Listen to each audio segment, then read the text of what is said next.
우리는 계속해서 예수님의 팔복에 대한 메시지를 묵상하고 있습니다. 언제 끝날까요? 벌써 계속해서 같은 본문을 묵상하고 한 절 한 절 늘어나고 있는데 조금 더 시간이 걸릴 것 같습니다. 제가 계산해 보니까 10월 마지막 주까지는 계속해서 이 예수님의 팔복에 대한 메시지를 묵상하게 될 것입니다. 복음주의 목사였던 이 존 스토트라고 하는 목사님이 계십니다. 이 목사님은요, 우리가 지금 묵상하고 있는 팔복의 메시지를 크게 두 개의 카테고리로 묶고 있습니다. 첫째는 하나님과 우리와의 관계에 대해서 앞에 4가지를 이야기를 하고 있다, 이렇게 설명을 하고, 오늘부터 시작되는 뒤에 4가지는 인간과 인간의 상호관계에 있어서 어떤 태도를 지녀야 하는지, 그리고 그리스도인의 제자로서 성도들로서 어떤 모습으로 살아가야 하는지에 대해서 강조해 주고 있다라고 설명을 했습니다. 그런 의미에서 볼 때 우리 예수님께서는 사람과 사람과의 관계의 첫 덕목, 첫 자세에 대해서 이렇게 말합니다. 서로를 긍휼히 여기라 라고 말씀하고 있습니다. 그럼 예수님이 말씀하시는 이 긍휼이라고 하는 의미가 어떤 의미일까요? 이 긍휼이라고 하는 이 단어를 우리가 이해하기 위해서는 구약 성경을 기록했던 히브리어 단어와 신약 성경을 기록했던 헬라어 단어를 함께 생각해 볼 필요가 있습니다. 먼저 구약 성경을 썼던 이 히브리어의 이 긍휼이라고 하는 단어는 우리가 익히 알고 있는 가난하고 어려운 이웃에 대하여서 불쌍한 마음을 갖는 것, 그렇게 해석을 하고 있습니다. 그런데 이 긍휼이라고 하는 이 어근을 따라가 보면 뭐냐면 같은 엄마의 자궁이라고 하는 의미가 있습니다. 이 말은 긍휼, 누군가를 가엾어하고 긍휼히 여기는 마음은 한 뱃속에서 태어난 형제들이 서로 안타까워하고 서로 사랑하는 그런 마음과 같은 것이 긍휼이다라고 설명을 해주고 있습니다. 더 나아가 이 긍휼이라고 하는 단어로 히브리어에서는요, 여러분들도 한 번쯤은 들어보셨을 법한 단어입니다. 헤세드라고 하는 단어를 쓰는데요, 이 헤세드라고 하는 단어는 이스라엘 백성들이 죄를 짓고 하나님께 징계받았다가 회개하고 하나님 잘못했습니다, 한 번만 살려주세요, 우리를 구원해 주세요 라고 회개하며 돌아올 때에 하나님께서는 긍휼을 베푸셔서, 하나님은 사랑을 베푸셔서 그들을 구원해 주신다라고 하는 의미로 사용할 때 이 긍휼이라는 단어를 사용했습니다. 신약의 개념으로 이 긍휼이라고 하는 단어는 예수님이 어떻게 살아가셨는지, 그리고 예수님이 어떻게 사역을 하셨는지, 그리고 어떤 사람들과 함께 하셨는지를 보면 이 긍휼이라고 하는 단어를 어근적으로 언어적으로 설명하지 않아도 쉽게 이해해 볼 수 있을 것입니다.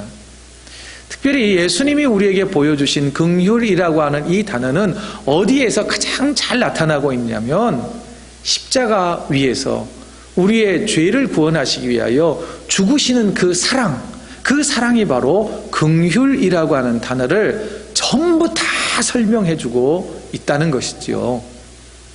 그렇다면 이제 예수님은 신약 성경을 통하여서 긍휼이라고 하는 이 단어를 여러 가지 비유를 통하여서 긍휼을 베푸는 삶이 뭐냐, 긍휼한 자의 삶이 뭐냐라고 하는 것을 말씀해 주셨고, 또한 예수님이 직접 긍휼한 자의 모습은 이런 것이다 라고 하는 것을 보여주셨는데, 몇 군데를 찾아보면서 예수님이 우리에게 가르쳐 주시는 긍휼은 어떤 것인지를 생각해 보고자 합니다.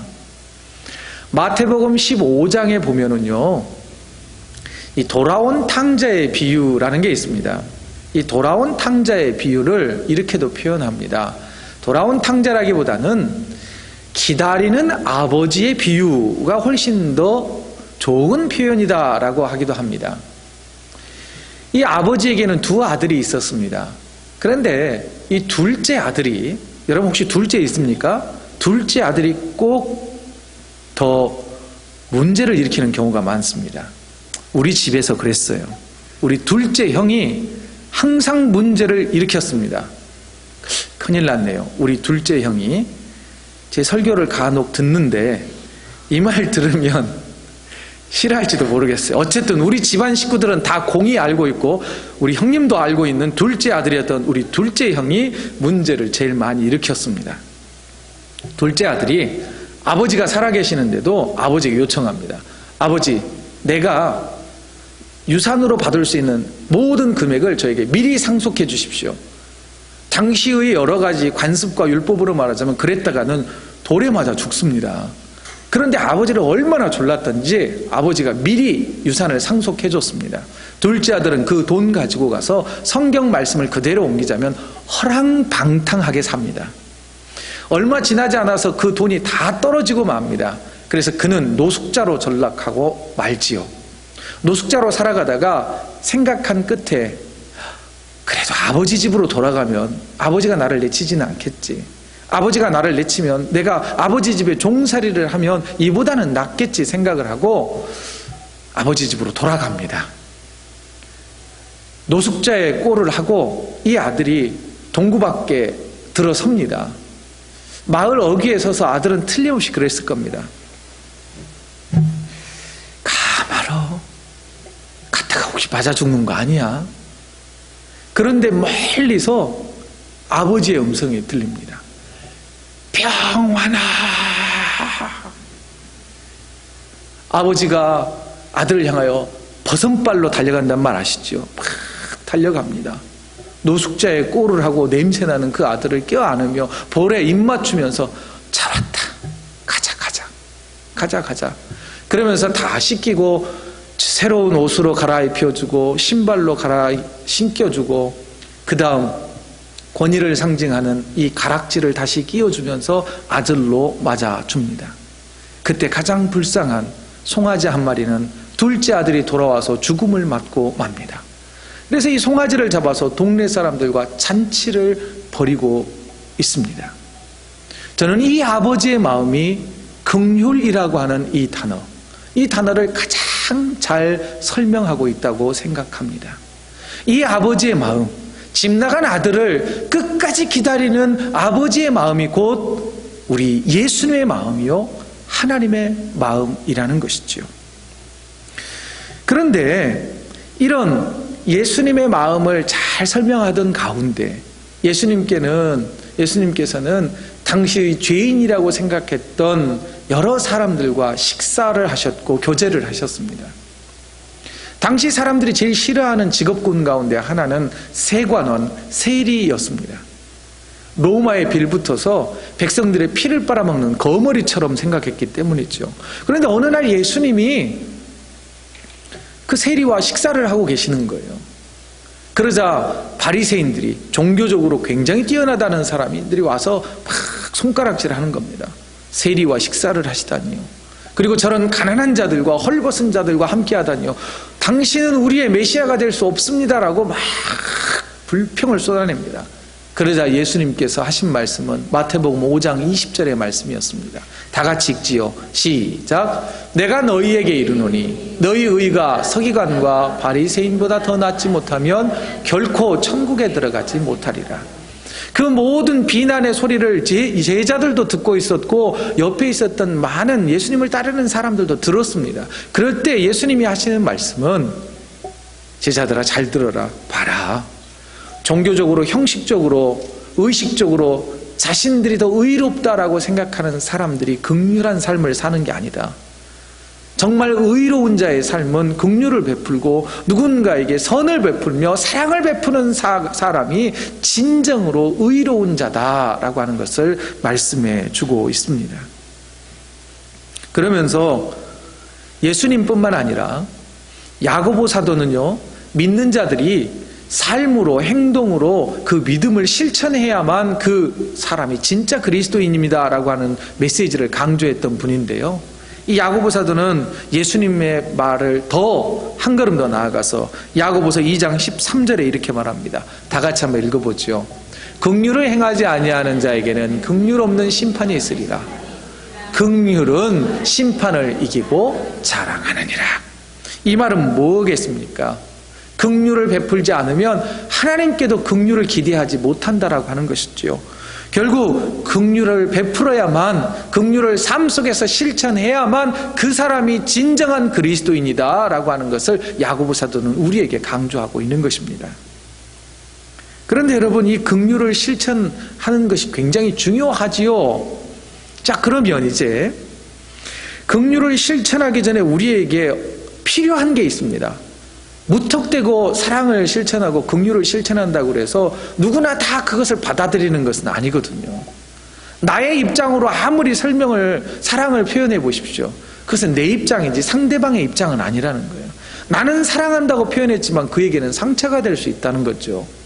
그렇다면 우리가 그리스도의 긍휼을 실천하기 위해서 우리가 품어야 할, 그리고 가져야 할 자세가 있습니다. 그 자세를 예수님이 잘 설명해 주시는데요. 누가복음 10장에 의하면 선한 사마리아인의 비유가 있습니다. 이 비유에 의하면 어떤 사람이 예루살렘에서 여리고를 왔다 갔다 하는 일을 아마 했던 걸로 여겨집니다. 그런데 당시에 보면 이 예루살렘에서 여리고로 가는 그 길목에는 도둑대들이 많이 있었답니다. 실질적으로요. 그래서 강도를 만나는 경우가 있었대요. 근데 어떤 한 사람이 길을 가다가 강도를 만납니다. 강도를 만나서 가진 것 다 빼앗기고 흠씬 두들겨 맞아가지고 실신해서 피를 흘리며 쓰러져 있는 겁니다. 그런데 그때 한 제사장이 아마 나귀를 타고 가거나 아니면 말을 타고 가지 않았을까 싶습니다. 말을 타고 가다가 툭툭툭툭 가다가 깜짝 놀라는 거예요. 사람이 쓰러져 있으니까요. 숨도 안 쉬는 것 같고 죽은 것 같기도 하니까 이 제사장은 저는 이렇게 표현해 봅니다. 요즘 시대로 말하면 목사님이에요. 제가 그랬다는 건 아니에요. 목사님이 가다가 쓰러져 있는 사람을 발견을 하고 성경은 이렇게 되어 있습니다. 지나가 버렸어요. 그 뒤에 레위 사람이 또 그 길을 지나갑니다. 그도 또한 쓰러져 있는 그 한 행인을 목격하게 됩니다. 저는 이 레위인을 요즘으로 말하자면 장로님쯤 되지 않을까 싶습니다. 그런데 그 또한 성경에도 보면 그냥 지나치고 맙니다. 그런데 마지막 세 번째의 사람이 등장을 합니다. 이 사람은 사마리아 사람이었습니다. 이 사마리아 사람은요, 당시 사마리아 지역의 출신의 사람은 천대받는 사람들이었습니다. 구약의 역사에 보면 사마리아는 아수르 시대에 혼합 정책이 펼쳐져서 혈통이 믹싱되었던 그런 지역으로 생각했기 때문에 혈통을 중시하고 순수 혈통을 자랑했던 유대인들에게 있어서 사마리아 출신이라 그러면 흔히 개를 쳐다보듯 했던 그런 사람이 여행을 하던 길이었습니다. 아마도 이 여행은 예루살렘과 여리고를 오가며 일감을 찾는 중이지 않았을까 생각해 봅니다. 그런데 이 사마리아 사람, 이 사람을 저는 예수를 믿기로 작정하고 교회에 출석한 지 얼마 되지 않은 초신자라고 생각을 해보았습니다. 그 사람은 가서 쓰러져 있는 사람을 깨웁니다. 여보세요. 무슨 일이세요? 뒤집어 봤더니 피 흘리고 얼굴이 일그러져 있는 겁니다. 그래서 이 사람을 수습을 해서 주막으로 데리고 가요. 거기에서 따뜻한 거 먹이고 그리고 돌보아 줍니다. 그러면서 주막 주인에게 한다는 말이, 내가 지금 여행을 가야 되니 나에게 지금 딱 2데나리온밖에 없습니다. 2데나리온이라고 하는 것은요, 당시 성인 하루 품삯이 1데나리온이었습니다. 여러분들의 일당이 얼마인지는 모르겠습니다. 편차가 많이 심하지만 100불로 쳐보죠. 그럼 대략 한 200불이 있었던 겁니다. 그러면서 자기가 가진 전 재산이지 않을까 싶어요. 200불을 주막 주인에게 주면서 내가 돌아오는 길에 돈이 더 들었으면 그 값을 갚아줄 테니 이 사람을 좀 잘 케어해 주세요 하고 길을 떠납니다. 그리고 나서 이 비유의 마지막에는 이렇게 예수님이 말씀을 합니다. 너도 이와 같이 하라. 그 메시지는 누가복음 10장 37절의 말씀입니다. 너도 이와 같이 하라. 오늘 말씀을 통하여서 산상수훈 팔복에 대한 메시지를 전하면서 주님은 우리에게 또 한 번 강조해 주고 있습니다. 마태복음 5장 오늘 중심 말씀인 7절 말씀 우리 다 같이 읽지요. 시작. 긍휼히 여기는 자는 복이 있나니 그들이 긍휼히 여김을 받을 것이며. 예, 긍휼을 실천하라는 주님의 메시지가 오늘 우리에게 선포되고 있는 것입니다. 그러면 어떻게 주님이 말씀하시는 이 긍휼을 실천할 수 있을까요? 마태복음 8장에 보면은요, 예수님이 마태복음 5장에서는 산에 올라가서 제자들과 무리들을 가르치신 다음에 산상수훈, 산상절교를 다 마치시고 8장 1절에 보면 이제 산에서 내려옵니다. 내려오다가 한 나병 환자를 만나요. 한센병자를 만납니다. 이 한센병자는 예수님 앞에 찾아와서는 넙죽 무릎을 꿇고 주님, 저를 좀 제발 치료해 주십시오 라고 간절하게 애원을 합니다. 이때 예수님께서는 나병 환자에게 손을 내미시면서 말씀으로 또한 그를 위로하시며 그의 병을 낫게 해 주었습니다. 저는 이 모습 가운데서 예수님이 병을 낫게 해주신 것보다 그 먼저 예수님의 행동에서 굉장한 위로가 되었습니다. 여러분, 당시 이 나병 환자, 한센병 환자는요, 아니요, 예나 지금이나 이 나병 환자를 꺼려하는 것이 우리의 보통 반응 아니겠습니까? 당시에는요, 나병은 하나님이 징계를 내려서 하나님께 벌받아서 생긴 병이라고 생각을 했습니다. 그래서 율법적으로도 부정한 사람, 사회적으로도 가족과 강제로 격리되어서 한쪽에 동구 밖에서 살아야 하는 그런 사람이었습니다. 그런 사람에게 우리 주님이 손을 내밀어 주신 것입니다. 아마 그가 몇 년 동안 병을 앓았는지는 모르겠지만 사람의 따스한 손길이 그리웠던 사람 아니겠습니까? 가족들과 떨어져서 살부대끼며 사는 그 가족 공동체를 경험해보고 싶고 회복하고 싶은 그 사람이었습니다.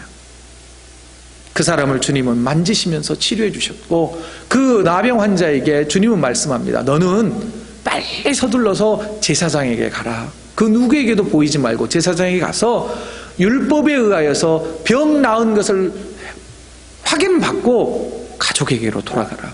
너의 공동체로 돌아가라. 친구들에게로 돌아가라. 너의 삶이 회복되어지기를 원한다라고 주님은 말씀하고 계신 것이지요.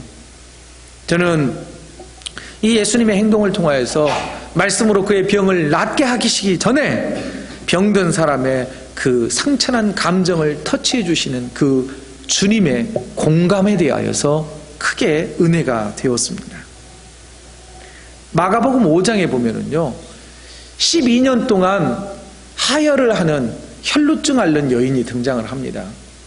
예수님 주변에 수많은 병자들과 제자들과 무리들이 따라갔습니다. 그런데 어떻게 쓰든지 해서 예수님의 옷자락이라 좀 만지면 내 병이 좀 나았으면 좋겠다 생각을 했지요. 여러분, 12년 동안 한 병을 앓는다고 생각해 보십시오. 또한 당시에 피를 흘리는 병은요, 부정하다고 생각했어요. 그래서 그 누구도 그 여인과 함께 해주지 않았습니다. 그런데 그 여인은 무리들을 비집고 가서 예수님의 옷자락을 만졌습니다. 그러자 그의 병이 나았습니다. 예수님은 가던 걸음을 멈추고 그 여인을 찾기 시작합니다. 여러분, 여기서부터 은혜가 시작됩니다. 그 누구도 그 여인을 바라봐 주지 않았어요. 가족들도 아마 버렸을 겁니다. 그런데 예수님이 가던 길을 멈추고 그 수많은 사람들의 군종 속에서 그 여인 한 사람을 찾기 시작하신 겁니다. 그리고 나서 그 여인의 모든 병의 근원을 다 치유해 주셨습니다. 얼마나 큰 은혜입니까? 그런데요, 여기에서도 마찬가지입니다. 병 낫게 하신 것도 은혜이지만 예수님께서요, 마가복음 5장 34절에 이렇게 말씀하세요. 딸아, 너 믿음이 너를 구원하였으니 평안히 가라. 내 병에서 놓여 강건할지어다. 절대 아프지 마라. 절대 아프지 마라 하면서 돌려보냅니다. 그런데요, 이 긴 문장 가운데 제 마음에 감동이 되는 한 단어는 뭐냐면요, 딸아. 네가 내 딸이라는 거예요. 12년 동안 가슴앓이 하던 그 누구도 내 마음을 몰라주던 그 여인에게 예수님이, 우리의 유일한 구원자 되신 예수님이 너는 내 딸이다 라고 말씀해 주시는 거예요. 여러분, 병이 치료되는 것보다 더 먼저 주님은 그 여인의 아픈 마음을 공감해 주시면서 주고 계셨다는 것입니다. 저는 이러한 예수님의 긍휼, 사랑의 실천은요, 상대방을 공감하는 것부터 시작하라라고 하는 교훈으로 들렸습니다. 여러분, 누군가를 긍휼히 여기기를 원하십니까? 그렇다면 먼저 공감하십시오. 그가 아파하는 이유가 무엇인지, 그가 지금 당하는 형편이 어떠한지, 그가 왜 기뻐하는지, 무엇을 가지고 고민하고 있는지, 그것을 충분히 공감한 후에 행동으로 옮겨도 늦지 않습니다. 여러분, 충분히 공감한 뒤에 우리가 던지는 그 한마디, 말이 아니라 우리가 그의 손을 잡아주는 그 한 제스처만으로도 그 사람에게는 큰 위로가 될 것입니다. 지난 9월 11일에 저는 슬퍼하는 사람은 복이 있다 라고 하는 설교를 했습니다.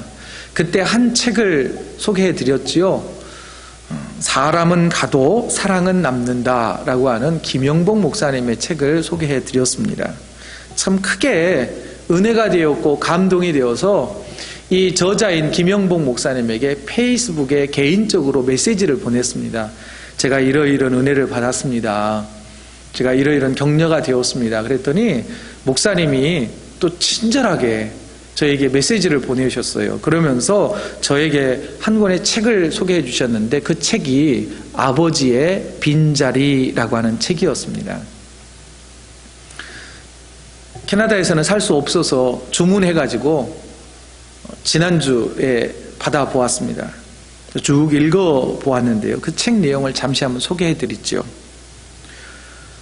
이 책의 저자는 도널드 밀러라고 하는 사람입니다. 이 사람은 어릴 때 아버지가 자신과 어머니를 버리고 떠나버렸습니다. 그래서 사춘기 시절을 거치는 동안에 아버지를 대신할 사람들을 찾기 시작했습니다.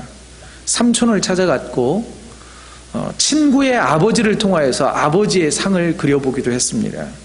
남자 선생님을 찾아가기도 했고 그를 잘 반겨주는 목사님을 찾아가 남자의 모습이 무엇인지, 아버지의 모습이 무엇인지를 배워가기 시작을 했습니다. 저자는 잘 자랐습니다.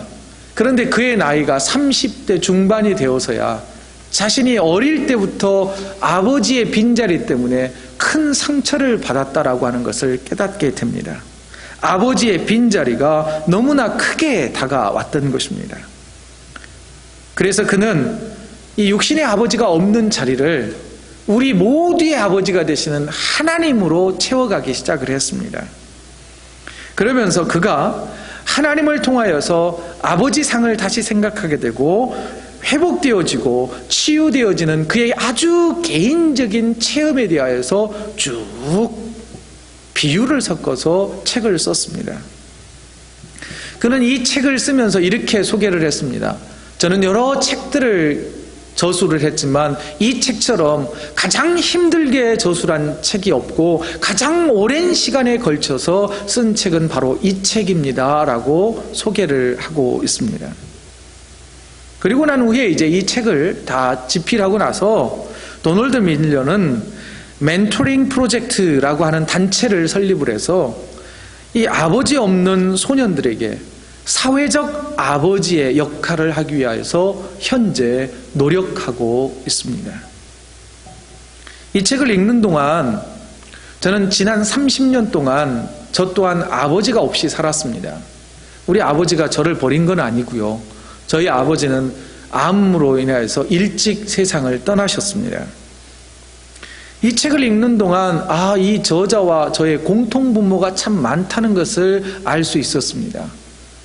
내가 겪었던 그 고민이 나만의 고민이 아니었다라고 하는 것을 깨달았습니다. 울컥하는 그런 마음도 생겼고요. 어떻게 내가 이 아버지의 빈자리를 찾아가는지를 또한 새삼 깨닫게 되었습니다. 그리고 더욱 감사한 것은 육신의 아버지는 30여 년 전에 나를 떠났지만, 떠날 수밖에 없었지만 그 빈자리를 하나님께서 은혜로 채워주셔서 그래도 이마만큼 자라게 해주신 게 얼마나 감사합니까? 그래도 누구 앞에서 손가락질 받을 만큼은 아니지 않습니까?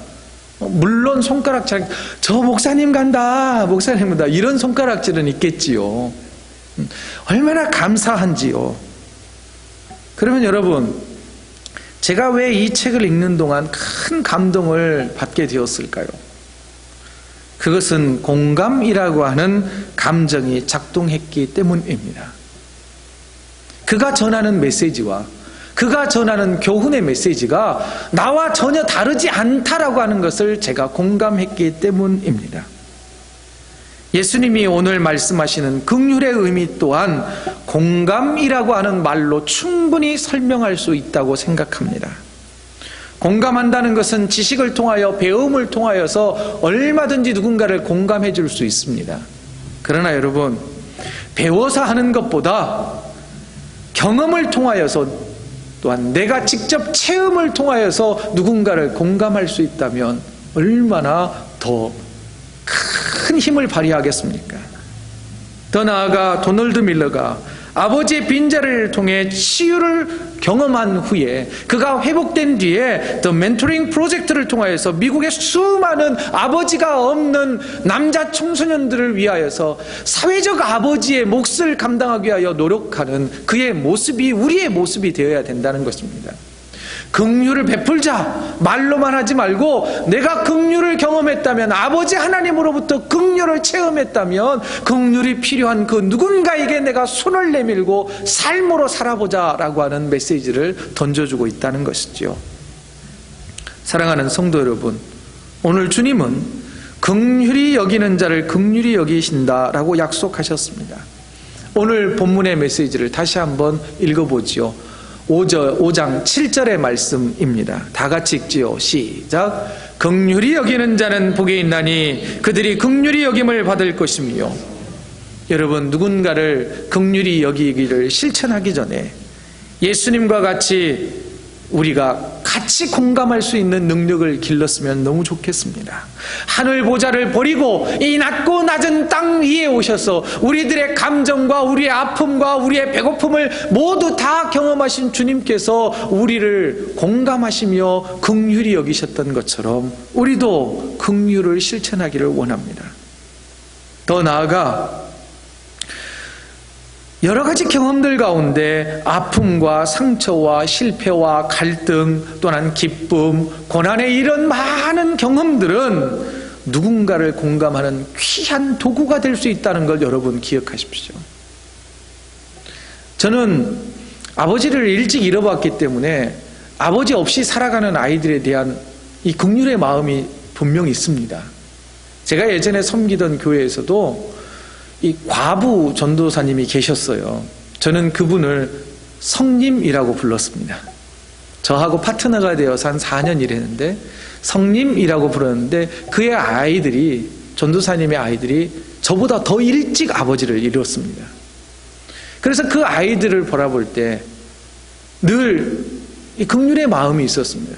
조금 더 격려하기 위해서, 조금 더 그들을 위로하기 위해서 많이 노력했습니다. 어느 날 그 친구가 그러더라고요. 제 딸아이가 이제 좀 더 어렸을 때 제 딸아이와 저와 함께 있는 그 모습만 봐도 자기는 너무 부럽다는 거예요. 그 딸이 이제 시집 간다고 저에게 연락 왔더라고요. 그래서 제가 그랬죠. 멀리 있지만 않으면 내가 네 결혼식 하는데 가서 꼭 기도해 줬으면 좋겠는데 너무 아쉽다. 너무 아쉽다라고 했습니다. 그래서 그 딸 같은 그 친구를, 몇 살 차이 안 나지만 딸 같아요. 딸 같은 그 친구를 위하여서 요즘 결혼식을 한다니까 새벽마다 중보하며 기도하고 있습니다. 여러분, 그래서 우리의 아픈 경험들은요, 누군가를 치료할 수 있는 귀한 도구가 됩니다. 그래서 이런 말 있지 않습니까? 상처 입은 치료자가 우리도 될 수 있다는 것입니다. 여러분, 크고 작은 하나님의 긍휼을 경험했다면 이제는 하나님께 경험되어진 그 긍휼의 마음을 실천할 때가 되었습니다. 실천하기 전에 충분히 공감하는 때까지 우리가 노력하고 배우고 준비되어졌을 때 주의 마음을 다하여서 주님의 성품을 가지고 누군가를 긍휼히 여기십시오. 그러면 하나님께서 저와 여러분의 그 사역과 그 행동과 그 제스처를 통하여서 나와 그 사람을 위로하실 것입니다. 나와 그 사람에게 하나님께서 긍휼의 은혜를 베풀어 주실 것입니다. 한 주간 살아가시는 동안 하나님이 베푸시는 그 긍휼을 경험하는 복된 삶이 되시기를 주의 이름으로 축원드립니다. 이 시간 우리 함께 기도하겠습니다. 우리 함께 기도할 때에 하나님, 저도 주님의 사랑과 긍휼을 하심을 누군가에게 전할 수 있게 하옵소서. 비록 상처가 있지만 하나님의 사랑으로 치유와 회복을 경험하여서 주님, 나도 상처 입은 치유자의 삶을 살게 하옵소서. 또한 주님, 나에게 공감할 수 있는 능력을 키워주옵소서라고 이 시간 함께 기도하겠습니다.